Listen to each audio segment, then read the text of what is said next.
Now,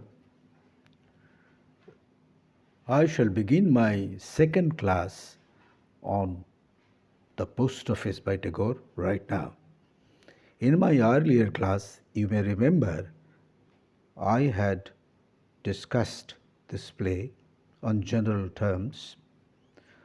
I said something about the structure of the play, about its symbolism, and about what I think to be the very essence of the play.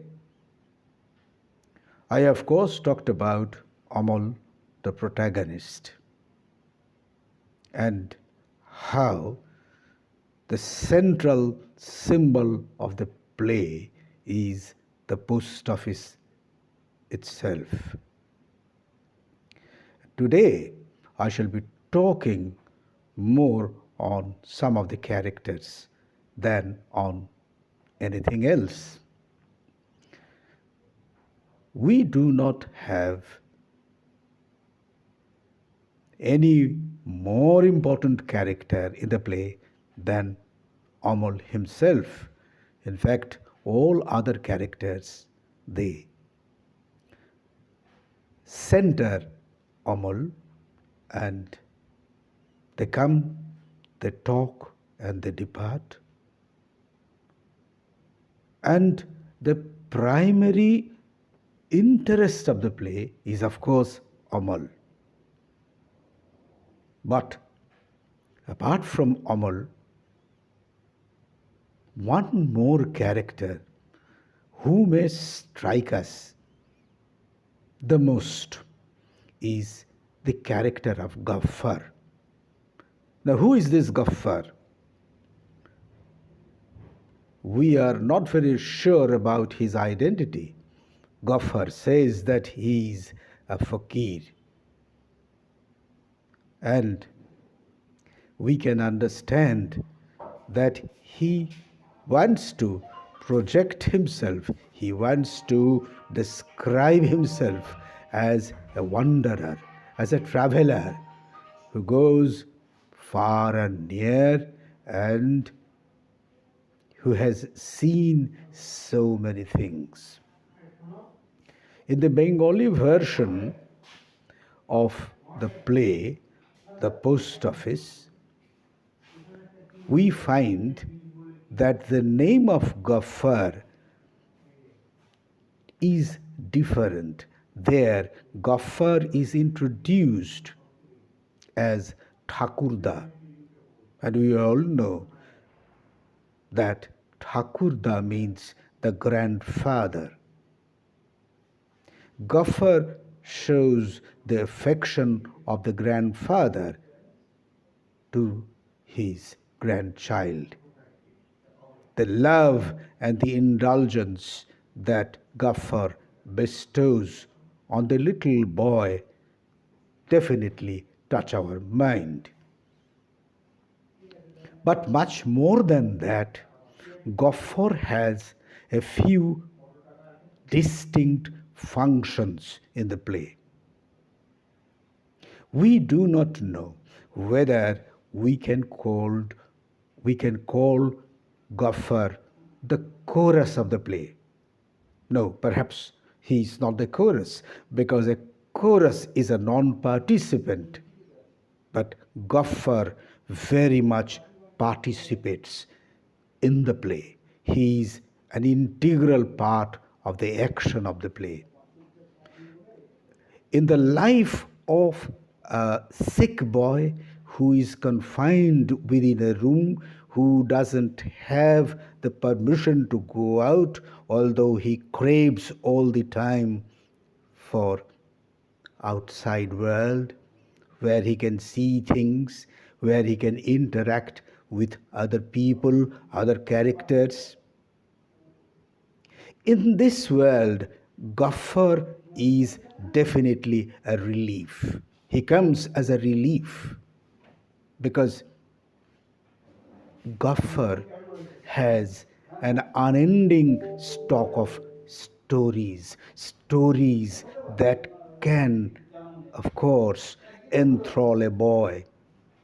And Amal is easily enthralled by his stories. The stories about different lands, the stories about different animals and birds. And as if Amol can also psychologically, mentally travel along with the fakir. The fakir is present in both the acts of the play, but in the first act, his presence is minimal. In the second act, we can understand, we can judge, we can see the fakir in his true color. There, fakir is both a guardian, a teacher, an inspirer, and a philosopher. Fakir knows the need of this sick boy. So, through the fakir, as if Amol can see whatever is there in different parts of the world. From the descriptions of fakir, Amol is assured of the fact that this world is a beautiful place. There are so many beautiful things in this world.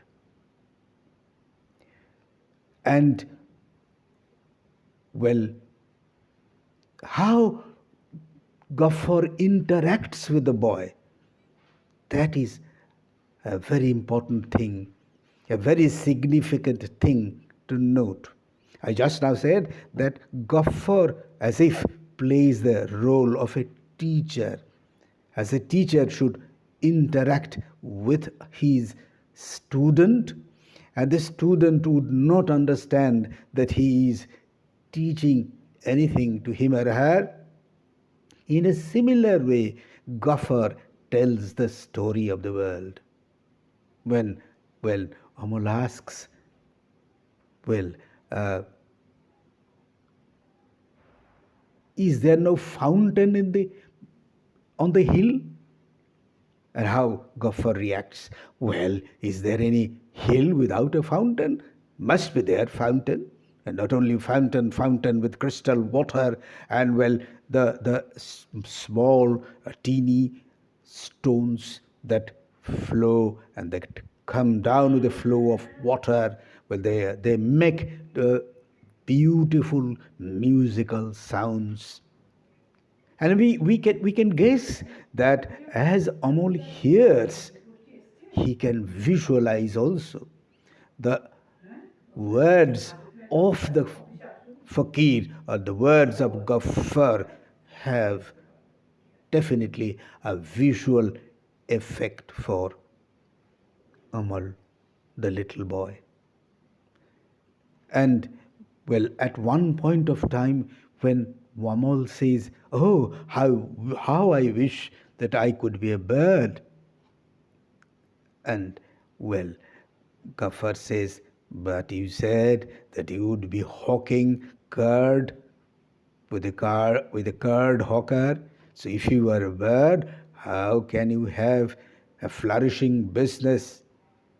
So, well, this man, Gaffer, the fakir, or the grandfather, he can be grave, he can be humorous, he may crack jokes with the boy, and thus he can uplift the spirit of the ailing boy. The ailing boy for whom the light of life is gradually ebbing, darkness perhaps will come soon, but there is a source of unending optimism for the boy from Gaffer. And when other people, like the village chief or the headman, they mock at the boy. In fact, they also mock at Amal's uncle, because, well, Amal has been talking of the king, that the king would come. And the headman ridicules the entire family, telling that, well, you have become very big and you talk of big things. You talk of the king coming to your house. So, how audacious you are. And then he addresses the little boy and says, well, Archin, the king would be coming. The innocent boy doesn't understand the mockery of this man. And he says, oh, Chief, I thought that you were always angry with me. Now I shall touch your feet because you are a man who has given me the good news for the first time. Oh, the king will be coming and the post office will be set up. And this, at least to some extent, melts the heart of the headman. And he has to acknowledge that this is a simple and good boy. Through Amol, Tagore wants to show that the only weapon that can win the entire world is the weapon of love, the weapon of simplicity and love. Gaffer, or the grandfather, is always there, telling him, inspiring Amal, oh, yes, things will happen. Yes, the king will come. Yes, the post office will be set. Yes, you will get letters from the king. Does this, thus, Gaffer constantly lifts up the spirit of the boy. So, as I said in the beginning, that Gaffer, or the grandfather, is not simply a storyteller. Well, the way he tells stories, we feel that he is at heart a poet. He uses poetic language and poetic imagination and tells the stories of lands, of hills, of mountains, of rivers and fountains. It is not very important whether those things are really there. The more important thing is how he describes them. The more important thing is his power of imagination that he uses. And as I said just now, that listening to his words, Amol can visualize those things, and Amol can become happy. In fact, that is the primary desire of Gaffer, the grandfather. The Gaffer does not belong to the village exactly, nor does he belong to any family. He comes and he goes. Well, we have characters like Gaffer, characters who come and inspire in some other place, in fact, in many other plays of Tagore. And for example, in a play like Waterfall, in Bengali, that play is called Muktodhara, the waterfall. We have the character of Dhananjay, Dhananjay Boiragi, Dhananjay Boiragi, Dhananjay, the singing fakir.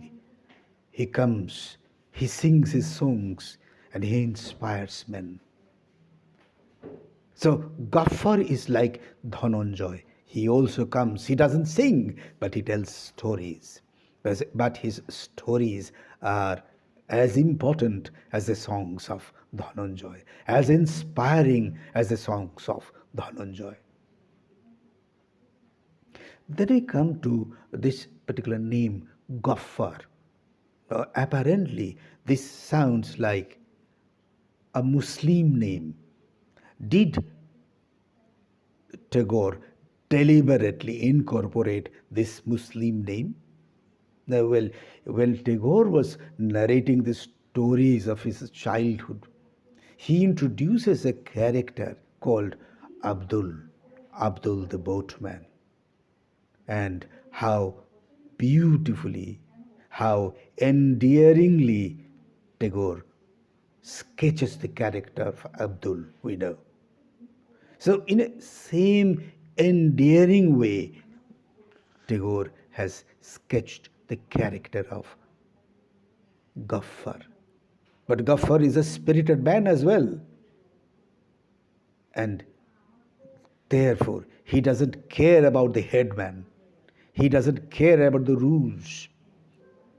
He cares about only one thing, that is love.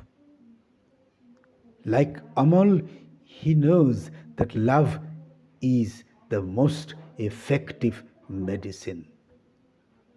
Not the medicine of the doctors, the physicians, but the medicine of love can definitely cure the disease of intense psychological depression of the boy who has been kept confined for such a long time in a room. Thus, Gaffer remains throughout the play as a very significant character.